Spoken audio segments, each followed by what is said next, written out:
სკოლაში ოთახის დიდი კარები იყო, რომელსაც სიცხის გამო მასწავლებლები ღიას ტოვებდნენ. ხო და ერთხელ საფიფარეშში მივდიოდი და მთელი ძალით ფეხი ვტენე ამ კარებს. მე კი მივიმალე, მაგრამ მასწავლებელმა ისე გაჭედა, რომ ის გაკვეთილი ჩაიშალა. ეს ისე მომეწონა, რომ თითქმის ყოველ დღე ვიმეორებდი, ამას სანამ არ დამისადგავეს, ამის მერე რა თქმა უნდა გამაგდეს.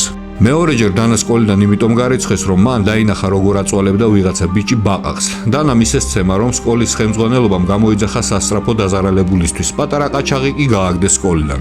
დანას გამო დედამისმა არაერთხელ შეცვალა საცხოვრებელი ადგილი და ქალაქი. 17 წლის ასაკში ვაითი იწყებს ვარჯიშს კრივზე და ერთ წელიწადში იღებს წარმატებულად მონაწილეობას სამოყვარულო ტურნირებში. რამოდენიმე მოგებული ბრძოლის შემდეგ დანა ისახავს მიზნად გახდეს პროფესიონალი მოკრივე, მაგრამ იცვლის თავის ასს, როდესაც მას კლუბში ხვდება ვიღაცა 30 წლის მოკრივე. ჩვენთან დარბაზში შემოვიდა ვიღაცა 30 წლამდე მოკრივე. ის ნასვამი იყო და ბევრი თქმისგან მას სახე ისეთი ჰქონდა, თითქოს ის 80 წლის იყო. უცებ ჩემი თავი წარმოვიდგინე მის ადგილზე და აი ზუსტად მაგ დღეს გადავიფიქრე პროფესიონალური კრივი.